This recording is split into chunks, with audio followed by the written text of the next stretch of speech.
Like perhaps many of you, I was glued to my TV screen last night for the Graduate Together TV special, and that was shown for high school seniors all across America who didn't get the final semester of their senior year.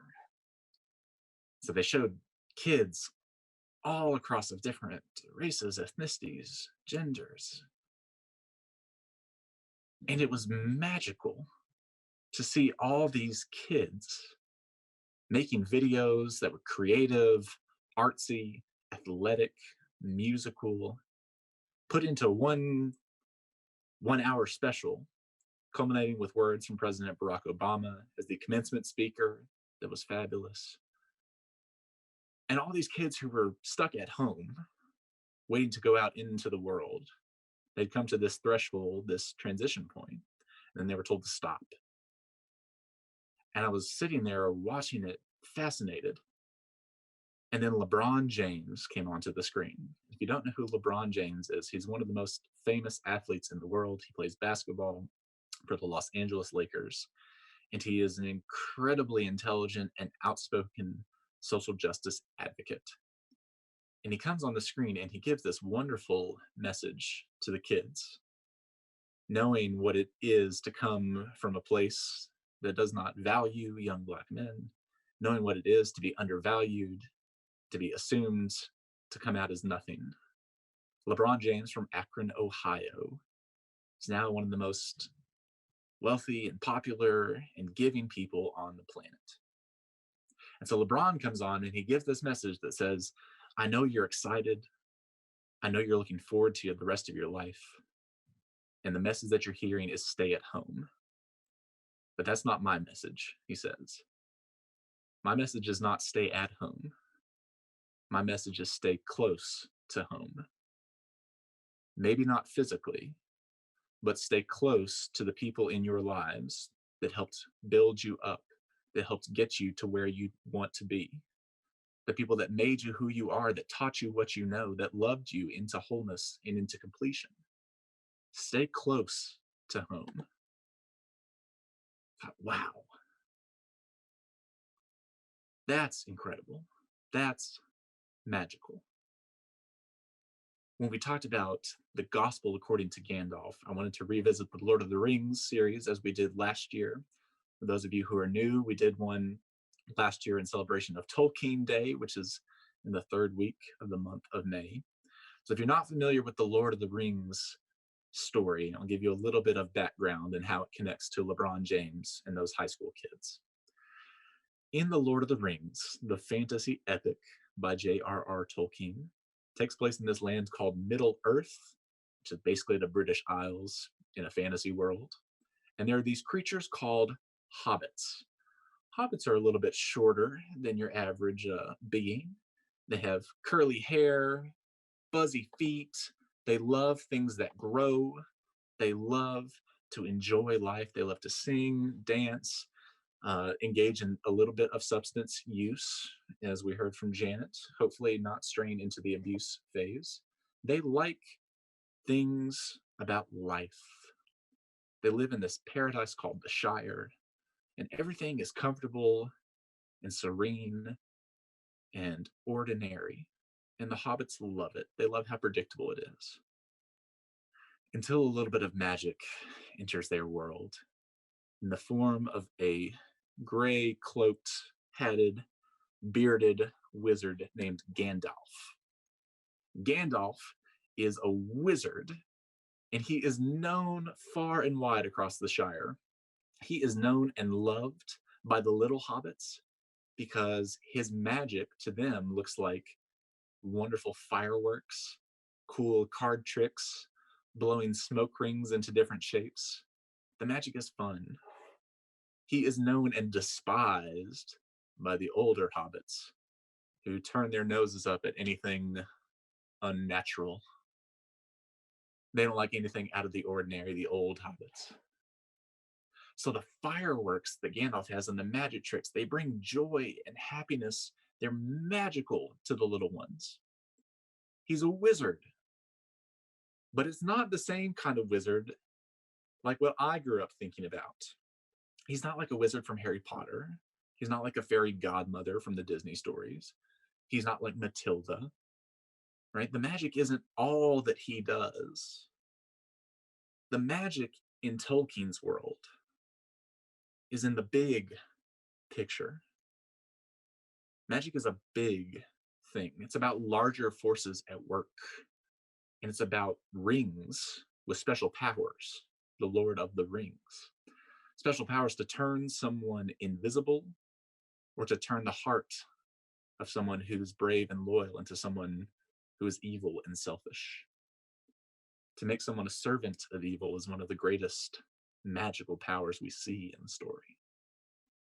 So Gandalf is a wizard, and wizards use magic, but I think Gandalf's magic is of two kinds that are important for us to explore today.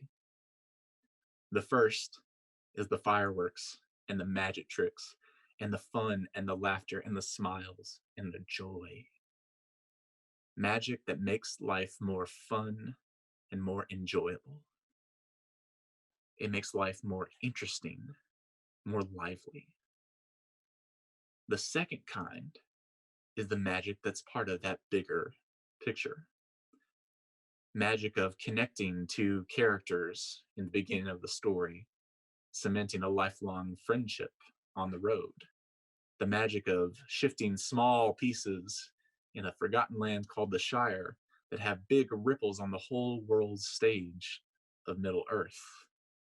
The magic of convincing someone that they can keep going on, keep doing the work, keep fighting, because there are some things in life worth fighting for.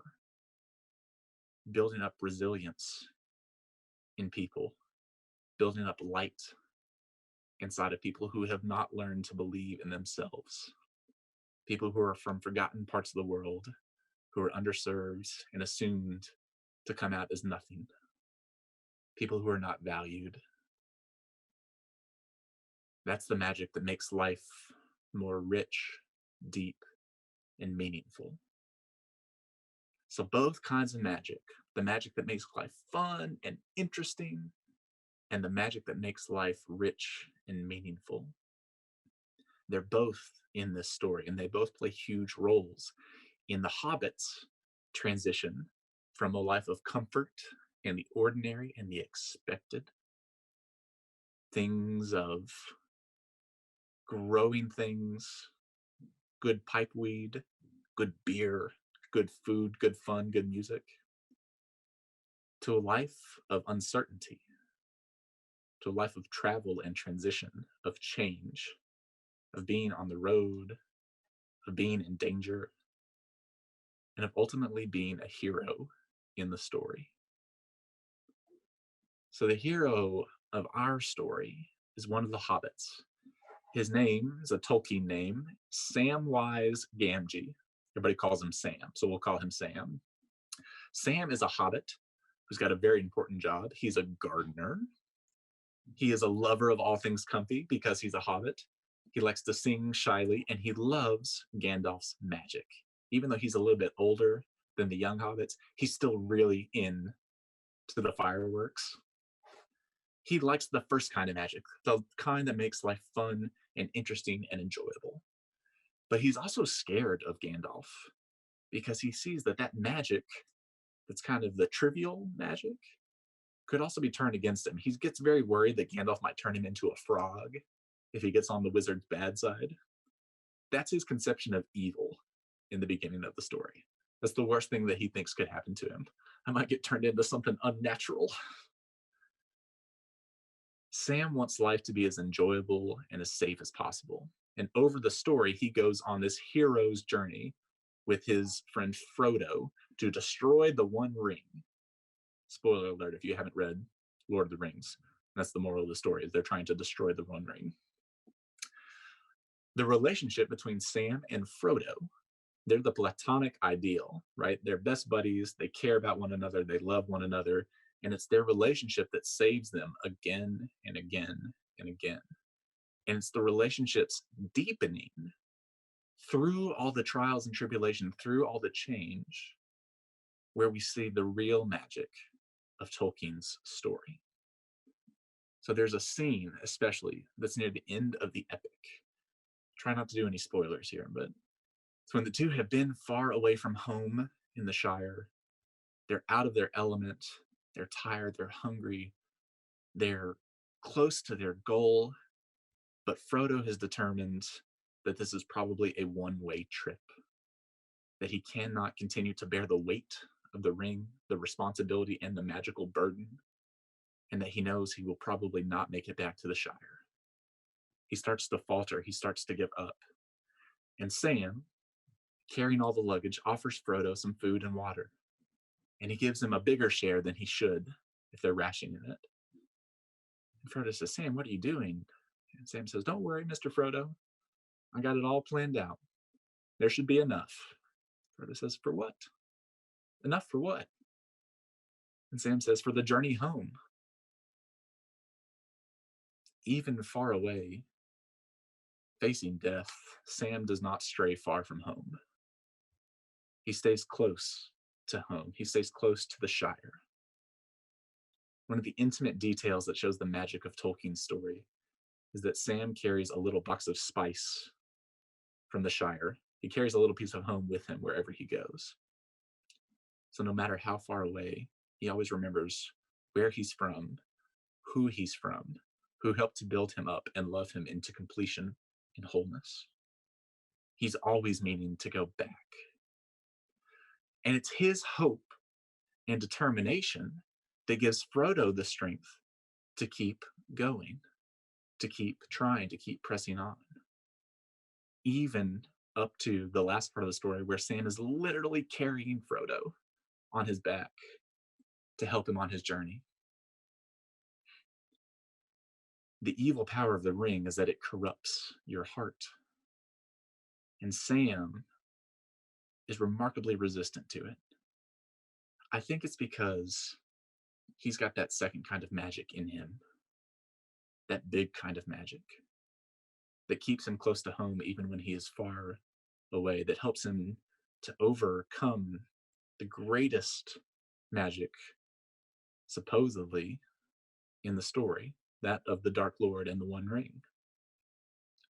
That despite the great tragedy and great upheaval and great transition, Sam is able to stay true to himself and true to his relationships.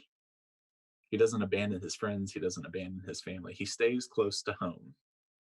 Just as I suspect Gandalf knew he would when Gandalf put the two of them together on this great journey.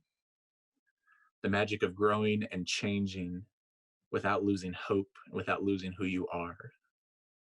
I think that's the heart of the magic in this story. That sometimes, as Gandalf says, stepping outside your door is the most dangerous part of your day. Sometimes stepping outside your door, maybe not your real door, maybe your spiritual door, a metaphysical door, that going through a transition, that come into a threshold, to a tipping point, and determining whether or not you have the strength to take the next step, to do the next thing. Taking that first step is taking a first step into a more magic-filled world. That the magic is not just the magic of the fireworks and the bright lights and the fun music, the card tricks, but the real deeper magic. The magic of a life that is rich and meaningful. Lasting magic that is built out of love and is part of the greater forces at work in our universe. As we stand on our thresholds,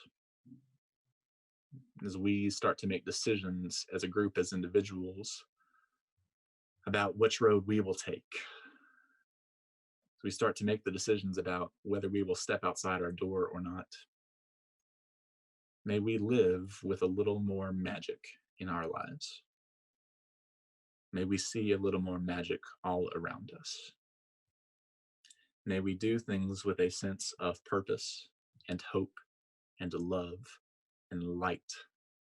Light that begets more joy, makes life more enjoyable, but may we also find and build those relationships, those magical forces that do the work that makes life more meaningful. May we be hobbits, but brave hobbits who are willing to see a little more magic in our lives, to see the holy in the ordinary, the extraordinary in the mundane, from the magic of rising bread to the magic of Zoom digital backgrounds, the magic of TikTok videos and on demand streaming services, the magic of high school seniors graduating across the nation to words from a great president, to new musical skills, to the Hamilton movie coming out, the magic of good books, sharing stories with old friends. May we see magic everywhere and be grateful for all the things that make this life more enjoyable and more meaningful. May it be so. Amen.